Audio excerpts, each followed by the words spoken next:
പന്തീരാങ്കാവ് നവവധുവിന് മർദ്ദനമേറ്റ സംഭവത്തിൽ ഒന്നാം പ്രതി രാഹുൽ പി ഗോപാലിനെ രക്ഷപ്പെടുത്താൻ സഹായിച്ച കേസിൽ Pantheerankavu civil police officer KT Sharath ലാലിനെ ഇന്ന് പോലീസ് ചോദ്യം ചെയ്യും. സംഭവത്തിന് ശേഷം ഒളിവിൽ പോയ ഇയാൾ മുൻകൂർ ജാമ്യത്തിന് കോടതിയെ സമീപിച്ചെങ്കിലും സ്റ്റേഷനിൽ ഹാജരായി ജാമ്യം നേടണം എന്ന നിരീക്ഷണത്തിൽ സെഷൻസ് കോടതി ഹർജിയിൽ തീർപ്പ് കൽപ്പിച്ചിരുന്നു. തുടർന്ന് 5 ദിവസത്തിന് ശേഷമാണ് ഇയാൾ ചോദ്യം ചെയ്യലിനായി ഇന്ന് എത്തുന്നത്.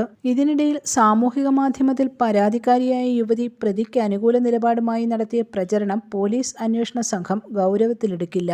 ശരത് ലാലിൽ നിന്ന് ഇന്ന് മൊഴിയെടുത്ത ശേഷം 2 മുതൽ 5 വരെയുള്ള പ്രതികൾക്കെതിരെ കുറ്റപത്രം സമർപ്പിക്കാനുള്ള ശ്രമത്തിലാണ് പോലീസ്. അടുത്ത ദിവസം കുറ്റപത്രം നൽകും. കേസിൽ ഒന്നാം പ്രതിയായ രാഹുൽ പി ഗോപാലിനെ കണ്ടെത്താൻ കഴിഞ്ഞില്ലെന്ന് ചൂണ്ടിക്കാട്ടി നേരത്തെ കേസിൽ അറസ്റ്റ് ചെയ്ത മറ്റ് പ്രതികളായ രാഹുലിന്റെ മാതാവ് ഉഷാകുമാരി, സഹോദരി കാർത്തിക, ഡ്രൈവർ രാജേഷ് കൂടാതെ കേസിൽപ്പെട്ട പോലീസുകാരനെയും ഉൾപ്പെടുത്തിയാണ് അന്വേഷണ സംഘം റിപ്പോർട്ടുമായി മുന്നോട്ടു പോകുന്നത്. സംഭവത്തിന് ശേഷം യുവതി നൽകിയ പരാതിയും തുടർന്ന് അന്വേഷണ ഉദ്യോഗസ്ഥന് നേരിട്ട് നൽകിയ മൊഴിയും ചേർത്താണ് ഒന്നാം പ്രതിക്കെതിരെ വധശ്രമം ഉൾപ്പെടെ കേസെടുത്തത്. പരാതിക്കാരി കോടതിയിൽ നേരിട്ട് രഹസ്യമൊഴിയും നൽകിയിട്ടുണ്ട്. ഇത് പ്രതിക്കെതിരെ ശക്തമായ തെളിവാകും.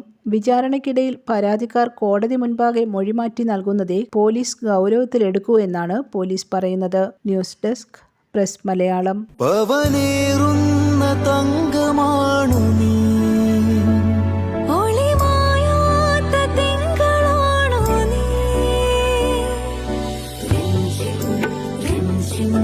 കൊഞ്ചം നിലാ എന്നും സ്വന്തം രാജകുമാരി. Be a Rajakumari. Rajakumari Gold and Diamonds. The trust of Travancore. രാജകുമാരി.